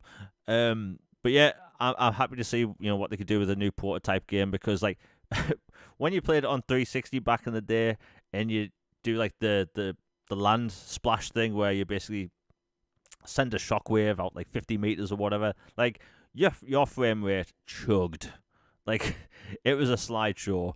Even at the time you knew like, oh, is my 360 going to blow up or not? But it was a fun game, really fun game. But yeah, get those studios on games that aren't Call of Duty. Like they'll be fine. I mean, hell, Activision used to make Spider-Man games. Like that studio And could. X Men. Yeah, and X-Men. Um, my God, like just so many games they should like bring back or like you mentioned Singularity. By the way, every time I post about Singularity on Twitter saying how the game needs to come back, I always get some random angry people like replying to me saying no. Like, what do you mean no? Just don't play it, you idiot. Um, um Yeah, that always pisses me off so much. Sorry, no, that's tangent, fine. but It it is just annoying. the people hating on older games or like nobody wants this or nobody cares about this. I'm like, clearly somebody cares. We're bloody talking about it, and we Yeah, talk about it almost every podcast. We care, and there are others who care. Like, imagine the gaming seems to be like the only hobby where you have this aspect of people who hate older stuff and don't want to talk about it or play it again or experience it, and actively antagonize folks who do and actually have good nostalgic feelings or like to revisit these either periodically or regularly. Like, imagine in film if, you only watched the Star Wars original trilogy once and that was it. You did a one-hit wonder on it. You never went back. Or Godfather or, Alien or Terminator or any of these all-time classic film genres and, sagas and everything that inspired so much stuff. Like, it's the same thing. Like, people should love these and respect where they came from. And if you don't want to play them, cool, that's fine. But the idea of actively antagonizing people who want to continue to enjoy these is just it's goofy. That's the nicest thing I could possibly say about it. Yeah, I mean, look, there's stuff I'd like to say, but I can't. I don't want to get demonetized, or like age rated or whatever. But like, I post every night like what film I'm watching on Twitter, and like I'm going through all the James Cameron films at the minute. Watched Terminator 2 last night. I never had an angry reply saying, "Oh, this is old." Like, but with video games, like, there's something that sets people off. I just don't get it. Like, it, maybe I'm stuck in the past. I don't care, but like, I honestly think gaming used to be better. That's why I talk about older games a lot. I I worship a generation where we got 3 Mass Effect games, 3 Batman Arkham games. We had 3 Dragon Age games, technically 3 Dead Space. We had tons of great Call of Duty games. We had tons of cool superhero games. And now it just feels like everything's the same thing, rinse and repeat. So that's why I have a lot of nostalgia for that generation. That's why I'm bloody hyped for Oblivion, which we're going to be talking about in a second. But like, Activision being bought by Microsoft, to me, like, I not a single percent of me was looking at Call of Duty. Like, I want older games. I want these Transformers games back. I want Singularity back. See if they can get Spider-Man. Was it Edge of? I forgot the name of the game. Bloody hell. Shattered Dimensions and the other one. Like, bring them back, because my God, so many games. Even Pitfall, Yeah, like, throw something way, way, way back. Like, they have so much they can work with. yeah, and there's like Hmm. so many games from the '90s which are just basically stuck into oblivion, but pun intended. Um, but it's sad. It's really sad. Like, let people enjoy these older games. It's so annoying. You know what? Speaking of Oblivion, we may as well talk about this now because it's going to be a long topic. So for over 2 years now, we've been talking about, Edge of Time. Thank you, Spider-Man: Edge of Time. I keep thinking about Edge of Tomorrow, the bloody Tom Cruise movie, which is great, by the way. Great film, Um, by the way. and I'm still waiting for that bloody sequel. Like, come on, stop making like, dangerous films for 2 seconds and give me my aliens, like, time travel sequel. Um, but yeah, Elder Scrolls Oblivion. Uh, Microsoft accidentally leaked it 2 years ago, and people have been waiting for this game to come out or even get announced. And time again, people have been saying it isn't real, that it's copium. Literally in the past 48 hours, I've had multiple messages saying it's copium. Uh, and anyway, we've heard for the past month that it's coming out in April. We were told that it was going to be Shadow dropped last week. Last week came and went, and people are like, oh, it's a fake game. It doesn't exist. And Virtuous Studios, the developer of the game, accidentally left some screenshots up on their website, or like some back end entry to the website, or some back end portal, and someone recovered a bunch of screenshots. And yes, it's 100% confirmed it's real. Now, Oblivion to me is the best Elder Scrolls game. It's got a great world, even better soundtrack.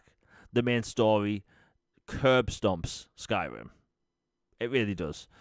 The better dungeons, and honestly, it's been so long since we've had an Elder Scrolls game that most people haven't actually played Oblivion. You know, Skyrim has been a Elder Scrolls game for like 2 generations of people, and it's kind of been memed a lot about how many different versions there are. The truth is, there's only two. you know, it's just that it gets an upgrade. There's a Mac version. People meme it. Um, but anyway, Oblivion came out in 2006. It At the time it was very impressive for what it was doing technically, and stepping out into that open world for the very first time. There was nothing like it. It was such a wow, next gen gaming moment in 2006. But these screenshots that leaks, I'm doing air quotes, that leaked today. My God, I'm very happy. Very happy. Like, Logan, before I ramble on a bit, like, what's your take? Because you like Oblivion as well, and like, it's real. It's 100% happening. It looks like it's coming next week. What was your thought on the screenshots? Because it's real and it looks great.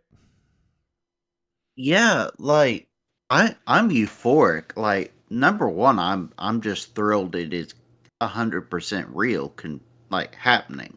Like I was firmly believing it was gonna happen and it was real.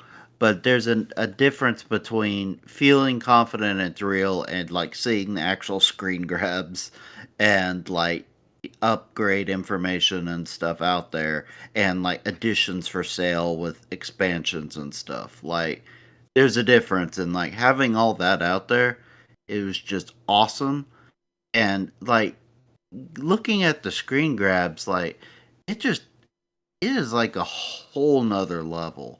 Like I kind of figured they'd do a pretty noticeable jump considering, 2006 to now is like almost 20 years.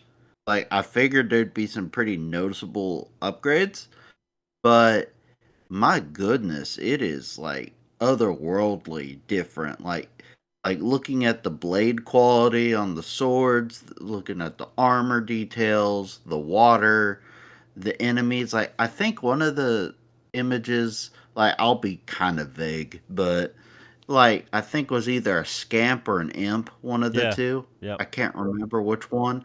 It looked good, and then like the Spriggan, like they added like horns to her, and like her roots and everything look way different and like more floral instead of like, oh, there's this kind of green leaf thing attacking Yeah. me.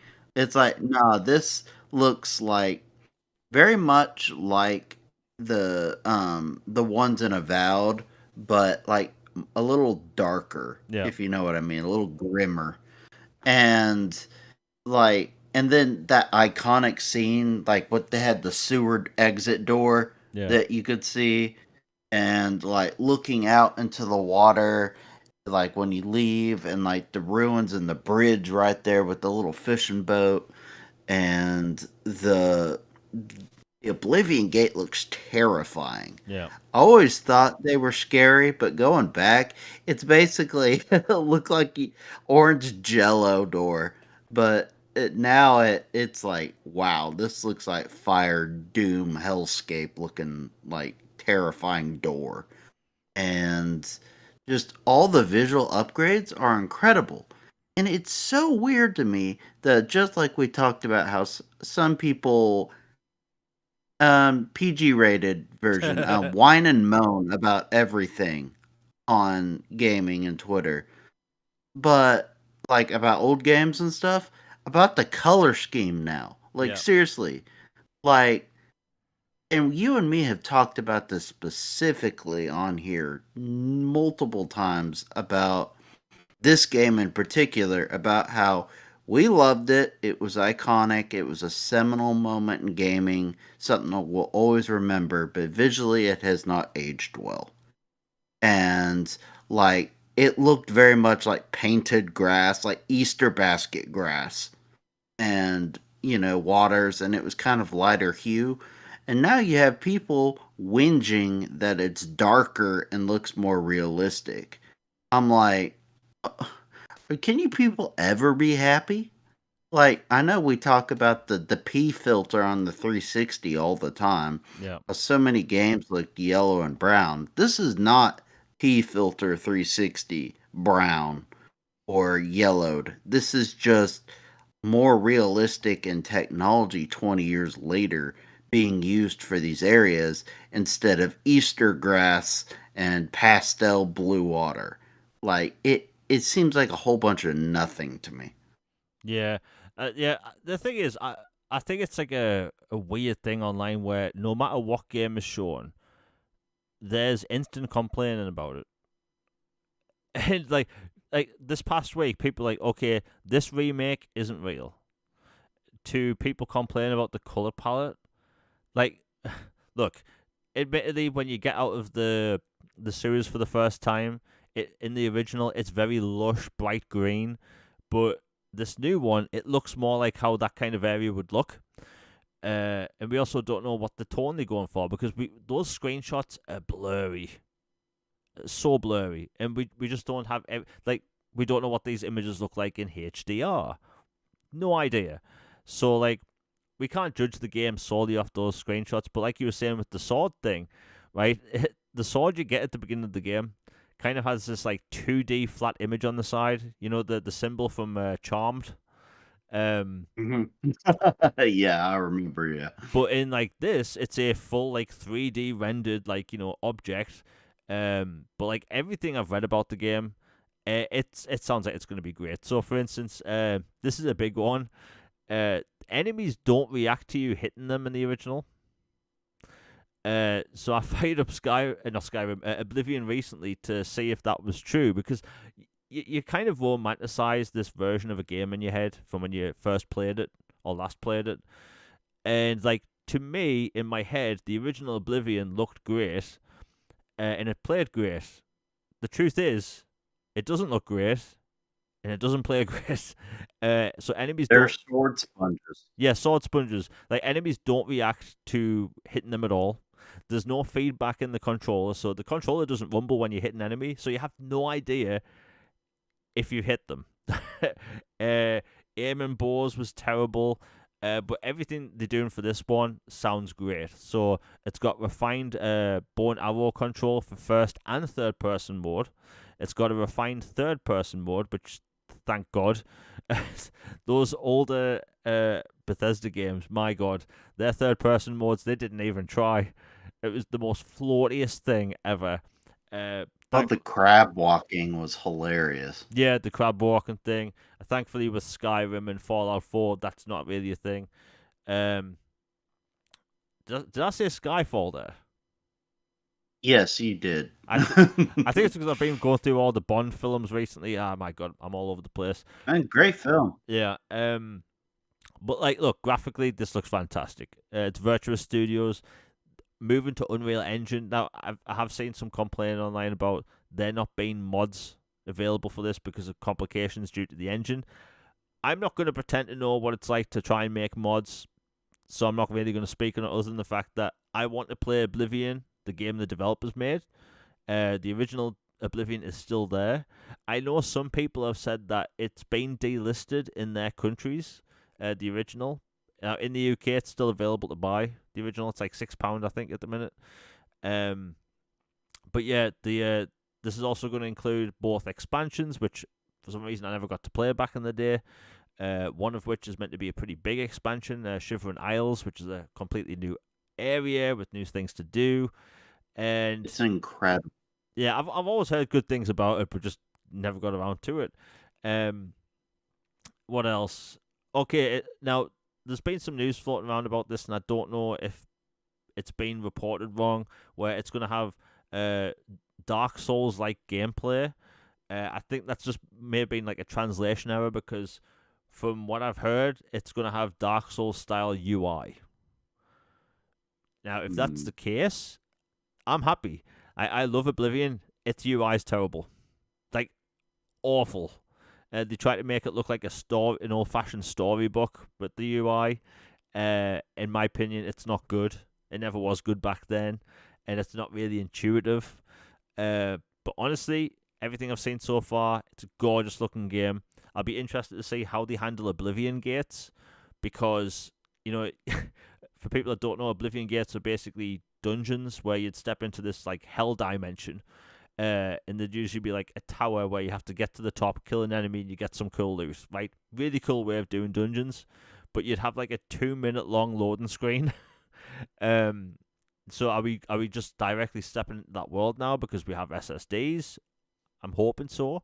Even if there is a load screen, I'm guessing it'll be a lot less than what it used to be. But all in all, it's going to be getting cut content as well, apparently. This could be a really excellent game. I have faith in the studio. They've done really good work in the past. But from everything I've seen so far, it looks really promising. And the reason I haven't posted screenshots on Twitter, which I've seen a lot of people do, is that I know that certain developers and certain publishers will have your account taken down if you post stuff. Blizzard's done it, Activision's done it in the past, EA's done it. So like I'm not posting these pictures online at all until it's 100% official. And then we'll actually have 4K screenshots. But yeah, the game looks fantastic. Now the interesting part is what work has done. Okay, so the studio, I should have mentioned this. So the studio that remaking this game, to clear some confusion, it's called the Elder Scrolls 4 Oblivion Remastered, but it's a remake. Like Yeah, when you that's remake, more than a yeah, like when you remake every asset in a different engine, it's a remake. It's for some reason companies call remakes remasters, and I don't know why. The Dead Rising game that came out last year, the developers even said it's a remake. They just called it a remaster, and I'm just standing there thinking, are you out of your mind? Right? In my opinion, the word remake would sell better. But I also think people have romanticized what a remake is, because people look at Final Fantasy VII Remake and Resident Evil 2 Remake and think, oh, that's what it is. It's a reimagining. No. It's a remake. Much like Gears of War Ultimate Edition. It's a remake.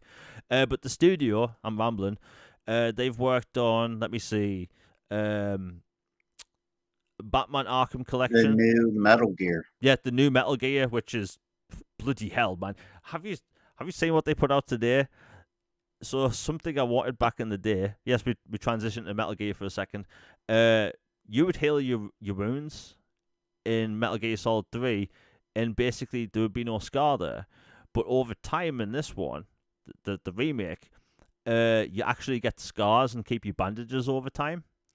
So Oh, that's awesome. yeah, so like if you're gonna play on like the hard difficulty, your whole body's basically gonna be covered in like bandages, which I think is really cool. But like they've done a fantastic work with that. They clearly know what they're doing with the Unreal Engine. They did the Batman Arkham Collection. They also did work on LA Noire, BioShock the collection, BioShock Infinite back in the day. So they've worked with Unreal Engine a lot in the past. They know what they're doing.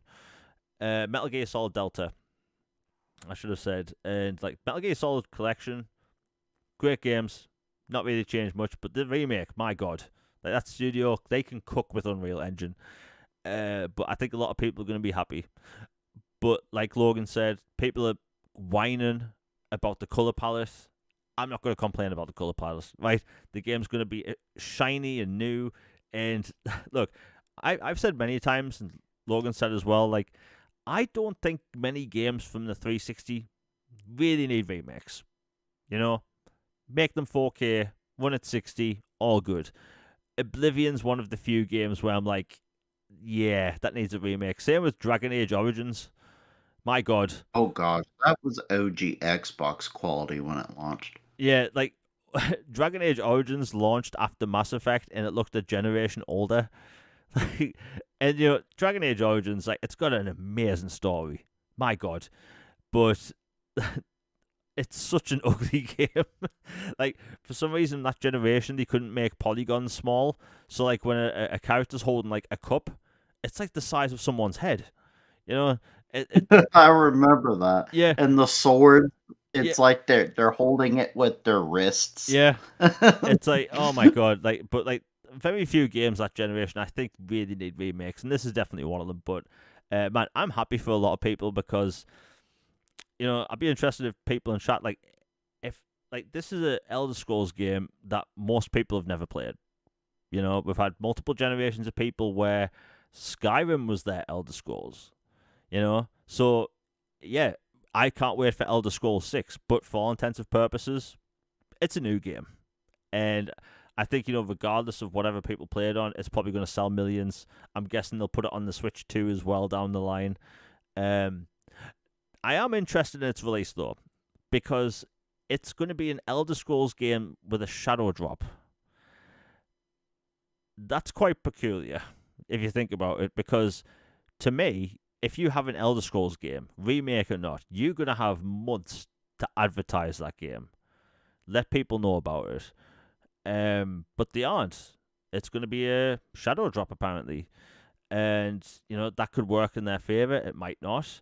I've said this before, and I'll say it again. I think they are using this as a test bed to see how you can market a game. Or sorry, how can you release a game with zero marketing? I'm not even saying that as a joke. Like I think they're wondering in this age where people are on their mobile phones 24/7. People have the attention span of a walnut, where they watch vertical video, TikTok reels, and TikToks and all that stuff. So I'm wondering if Microsoft's saying how big of a game they can launch the same day as their announcement and have it pop off, because Hi-Fi Rush apparently did well at its launch day. Apparently. That pales. Yeah, and I'm wondering, will like an Elder Scrolls game, it's gonna sell millions regardless, and it'll obviously be in Game Pass. But I think they want to test the market to see how far they can push it, and it could work really well for them. Hell, I know it's a different kind of game, but if GTA 6 was announced tomorrow to release tomorrow, I bet every human on the planet will know about it. But we'll see. And before we get into the next topic, Logan, have you got anything else to say on Oblivion? Yes. Tangentially related to that. I think this gives even more credence and hype to the Fallout 3 remake or remaster rumor as well, because I believe it was also the studio that was rumored to be doing that. And now that we know that this is for sure a thing, I bet you that Fallout 3 is. It's a good you mention that because I forgot about it. Yeah, so on the leaked document from 2 years ago, Fallout 3 was mentioned as well by the same studio. And Fallout 3 is it's one of my favorite games of all time. Same with Oblivion, but Fallout 3 I have such a soft spot for, and it's aged pretty badly, and I think mainly its color palette and textures. Outside of that, excellent mission design, great characters, great world. If they're gonna put that effort into a Fallout game, Fallout 3, my God, we are eating good, right? Because if Fallout 3 looks like this, and maybe the whole game isn't green with a splash of grey, oh my God, cannot wait to replay that. And I'm guessing that I bet that's gonna launch around the same time as season 2 of the TV show. Smart man. It just makes sense like that. Fallout 4 was number 1 across all of Europe after that TV show aired. People were just going all out for more Fallout, but that wasn't meant to rhyme. But hey, the game looks great. It's going to be announced next week, and we'll just talk about the next thing. Its announcement is apparently next Wednesday, the 23rd. And now I told Logan this last week, I should say last night, and I told him I didn't actually believe if it's going to be a thing. I hear so many things behind the scenes that I don't believe certain things, and one of which was we might be getting a Xbox partner preview next week. Now, we tend to get one in March. It never happened. And why would you announce a first-party game at a partner preview? Which is, it's always third-party developers, 2K, EA, all that stuff. And my reasoning is they would announce it because there's a lot of eyes going to be on it. They could even do it as a bonus thing, partner preview followed by, who knows, maybe a Elder Scrolls Direct. So we could be seeing a partner preview next week, next Wednesday, which is rumored. And the truth is, Microsoft typically announce these shows a week before. So if we don't hear anything tomorrow, I think there's not going to be any live event, and they're just going to do a random shadow drop via a Twitter announcement. um, but hey, Isn't Elder Scrolls Online having an event next week? you know what? I don't actually play Elder Scrolls, so like I get the things in my feed, but I don't really look at them. They did announce new content last week, and there may be something else next week, but I couldn't tell you really. But the thing about the whole partner preview thing, which makes a lot of sense to me, why they should have one, why they would have one. There's so many third-party games coming this year that do not have release dates, and these publishers are wanting to get out earlier on in the year, first half at least, and make sure their date is set. Like, I put it like this: September, I think developers are safe, right? 2K or Take Two, they aren't going to release GTA the same month as Borderlands.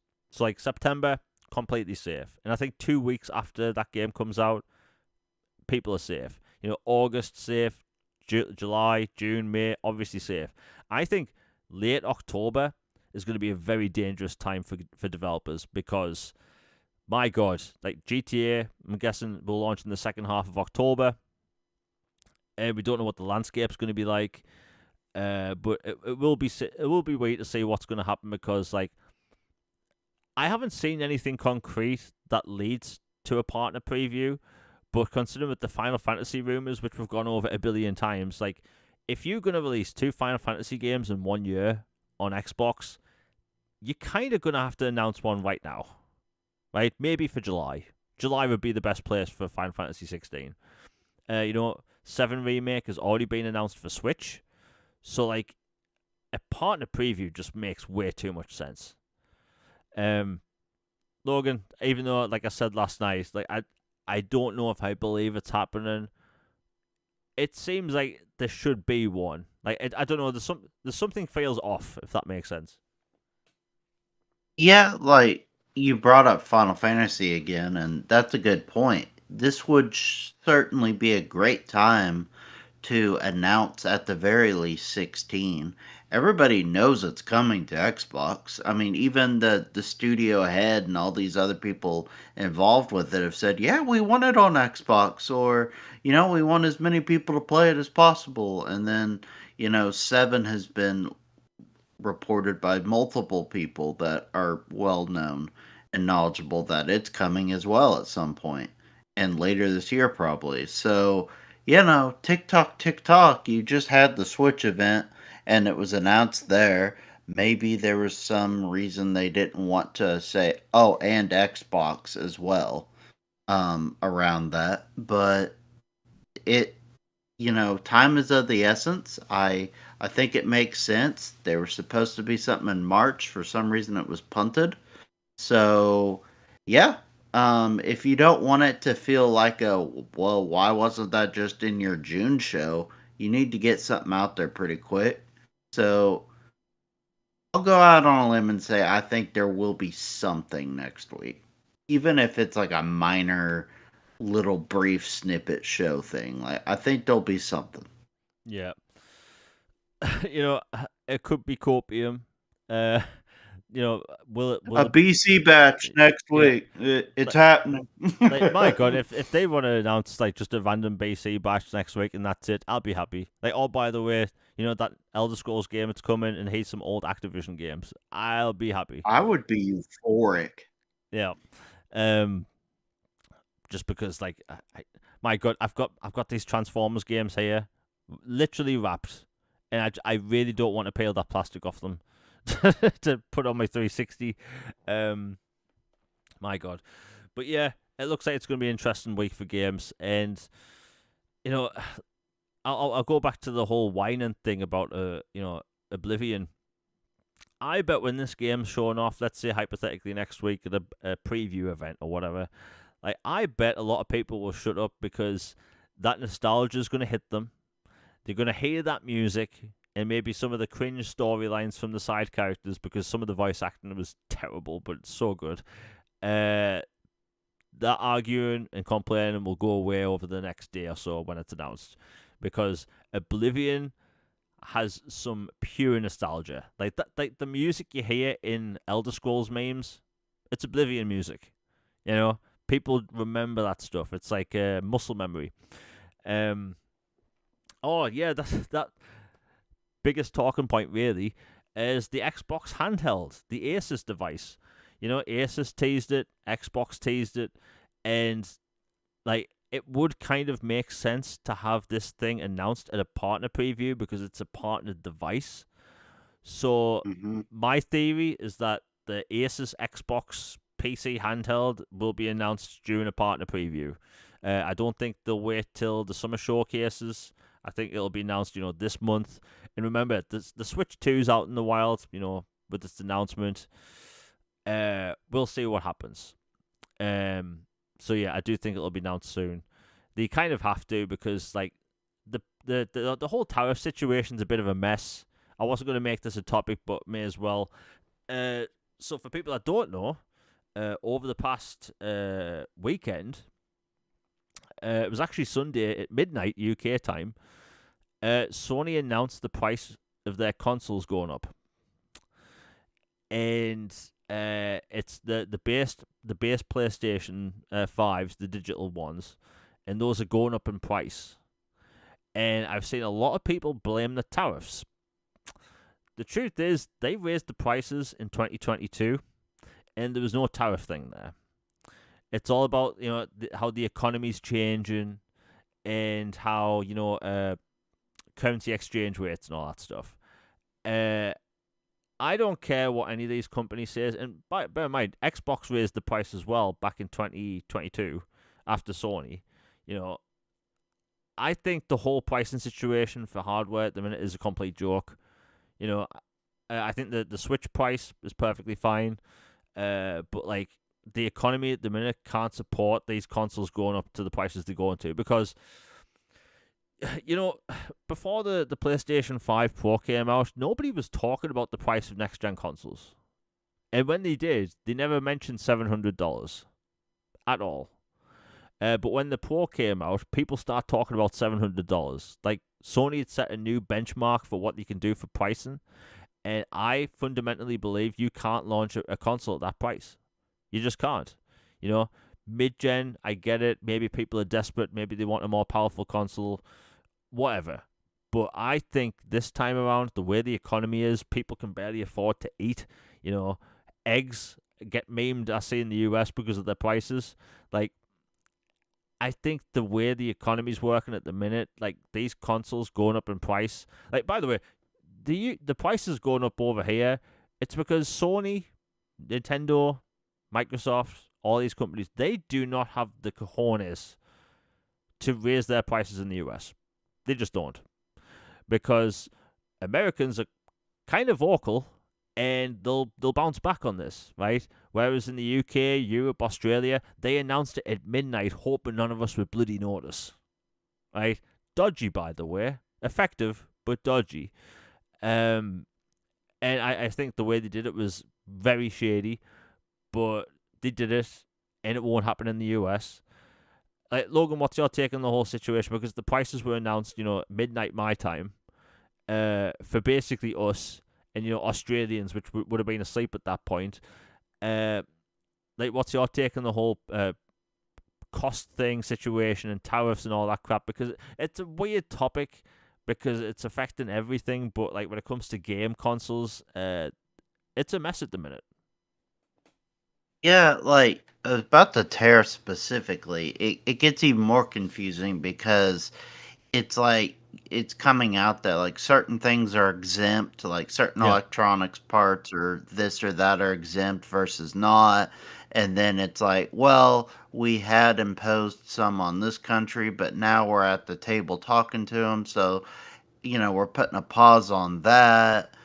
And like it's on again, off again, like Ross and Rachel, like these tariff things. So it's just wait and see at this point. And like obviously it doesn't help the price of these things, but that it is what it is. And like as far as Sony, yeah, they and Xbox and they raised the prices. in a time when there wasn't political pressure and other things going on, like they said, economic reasons. Well, there are economic reasons now as well, but, they still don't have the balls to do it here. Like you said, like Americans would tear them a new one if Yeah. they tried to do that here. And not saying that people in Britain or Australia and stuff aren't tick too, but frankly, it's just as far as consumer weight and vocal power, it seems like it doesn't carry as much heft, right or wrong. It just seems to be that way. So it is curious that, and it sucks for y'all, like that, it's like, well, we can't, raise it slightly everywhere, so we'll just raise it a bunch in these markets so that we can eat the cost of not having to bump it up at all in the States. And it's just a bum deal. I think the the PS5 Pro is overpriced for what it is. I've said that multiple times. I have a PS5. I love it. It's a very nice console, but the Pro for what it does and upgrades is not worth that big of a jump in price to me. Like it I think mid-gen refreshes were completely unnecessary at this point. Like, just get to the end of the gen and come out with the new hardware with the new leaps and new everything we need. And I'm excited for it. I'm excited for this Asus or Asus. I'm not sure how it's done, but the handheld. I'm more excited for it now than I was when I was first thinking about the idea. And like the idea of potentially being able to have GOG or Steam and then some of my Xbox library on there is growing on me. I'm liking the idea. I like the idea of all my Xbox games more than that, obviously. But as a stopgap device, I'm kind of liking it. And wouldn't it be cool if that was announced next week or at a partner preview? Yeah. You know, it just occurred to us. I say in chat, Doug Bowser mentioned how like they have a Get device a that job. yeah they You're they broke. they have a more affordable device for people that can't get a Switch 2. It's called a Switch. Like a whole like Xbox One situation, by the way, by absolute madness, and it just goes to show, like like yes, the Connect situation is completely different. Um, like the Xbox One and the Nintendo Switch almost have identical announcements outside of the the whole TV crap, but like what the console's going to do, having like a microphone and all that stuff, the DRM thing. Like Nintendo fans seem to be very on board for physical games more than anyone else, and they had DRM introduced to them overnight to the point where these game card keys sometimes just don't have the games on them. Uh, and I've noticed they're getting a lot of flack online, but it's nothing like 2013. But yeah, just what a weird situation that's going on in the world right now. Like, who knows what's going to happen? But yeah, you mentioned like like the price going up for us. Like, do we just sit back and like let it happen and whatever? The truth is, like, we have this thing in the UK we call Apple tax. It's not an actual like tangible thing you can search online. It's like in the UK, Apple charges an obscene amount of money for no apparent reason, right? It's not As import. they can. Yeah, it's not import fees or anything. It's like if let's say an Apple product is $800, right? In the UK, it'll be like £1,000 or something, and that's like $1,300, And they charge it because they can, right? A bunch of other companies do this, and when it comes to the whole game console thing, I think I honestly think last generation is the reason why it's keep happening, because video game prices went up from £37 to 50 overnight, and there was no articles about it. In fact, I was probably one of the few people on Twitter complaining about it back in 2013. saying this is ridiculous, prices are going up for no reason. And what happened that generation? Every game had bugs, launch broken, needed patches, and I felt like, value went down. Well, I think because there was no reporting back for then, I think over time, because in the UK, it's not like in the US where, games were 60 and then they were all of a sudden 70. In the UK, game prices went from £37 to 50, and then to 55, and then to 60, and then to 65, and now to 70, at risk of going up to 80. My God, what is happening? And I think it's because these companies know they can get away with it. In the US, they can't do this crap in the US. They can't. They'll not get away with it. There'll be mass boycotts. I can only imagine what it'll be like online. And we just don't see that same energy from, unfortunately, my fellow UK people and, Australians in Europe. It happens time and time again, and it'll happen again. I'd be like, back in our day, and I made a meme about this, but I was actually being serious. We used to buy consoles, and over that generation, they would drop in price to the point where the cost of manufacturing would go down, where we could get slim consoles. And these slim consoles would be more efficient, they'd be smaller, and they'd actually be cheaper. We don't have that this time around. Not really. The PlayStation 5 has a slim, but it's not really that much slimmer. The Xbox Series X, they're not going to make a slim of that. The Series S, they're not going to make a slim of that. It's just we have to admit that it's a crappier time, and I don't know. I could rant all day about this stuff. It just feels like it's extremely tiring as a gamer that has to cover this stuff, because it's a great time for games. There's so many new games coming out, so many new announcements coming, and we have to put up with flipping the, I don't know, don't even know what the saying is, flipping the bill or whatever for the company, like Sony, Nintendo, like Microsoft. Flipping the bill. Yeah, flipping the bill. Thank you. I knew I was close. But putting the cost of everything on the consumers the way they're doing it in a minute is bloody egregious. Video games going up in price to what, $90, $80, where look, I'm sure the next Mario Kart game, it's going to be great, right? But can you look at Mario Kart World or whatever it's called and say that game cost as much money to make as Forza Horizon 5? Another open world game with licensed cars, licensed music, super realistic graphics. No, in fact, when it comes to Nintendo's games, we don't really know how much they cost, but they're trying to justify the price of that game because of its content, and that's why it's a slippery slope. Because Doug Bowser was asked, well, why is Donkey Kong, the new Donkey Kong game, why is that 70? And he mentioned the value thing. Well, let me tell you, publishers, they aren't going to look at that thinking, well, this game is only worth 70, but this game is worth 80. They're going to charge 80 for everything. Everything.